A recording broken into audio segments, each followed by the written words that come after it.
I took an hour commute to get my coworker in trouble. I live about 20 minutes away from my workplace by car, and I drive every day. It's a lot more convenient for me than the hour-long public transport route that involves multiple transfers going into traffic, and my shifts aren't regular, changing between midnight and 8 a.m. and 4 p.m. My senior coworker also drives to work, and his shifts are only 8 a.m. We had an upcoming supplier visit that was about another hour's drive from our office. I was already annoyed with my senior because despite all of it being his responsibility, he left me with all the tasks of coordinating the visit.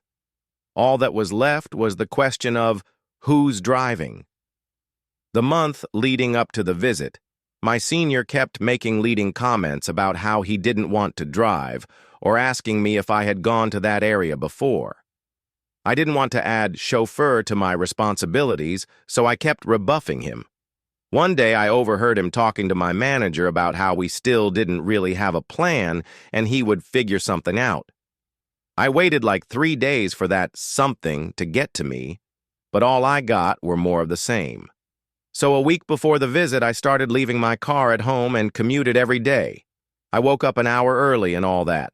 I didn't mind the extra hour because I was fueled by spite, and it was an opportunity for me to catch up on my podcasts. 3 days of this, my manager noticed, and I fed him this fake story about how my brother was in town, and I lent him my car so he could see the sights with his girlfriend. I also drafted an email that I sent to my manager and my senior asking the supplier for ways to get to them because our transport plans fell through. My manager was livid with my senior, asking him if this was his idea of figuring something out. He also berated him for being irresponsible and leaving much of the work to his junior, calling it shameful behavior. My senior begrudgingly drove us to and from the supplier's place.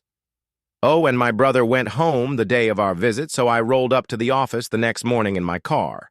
Editing to add, "I can't believe this post will be my legacy, damn. Thanks for the award." Also to clarify, company car is available, but you need to have certifications on your legal ID, which will take up to a year to get. You have to get a professional license, which neither of us have, so it's been common practice to drive your own car and get the expenses reimbursed after. I feel the need to clarify also, I'm a woman who works in a male-dominated industry. That's not in America, where I'm the only one of two who has a different degree from the others. I hope that explains why me just being outright straight with them puts me at a severe disadvantage in the long run. And yeah, it's a toxic workplace, but I'm in a country and an industry where this is truly par for the course. Thanks for the unwanted advice, though.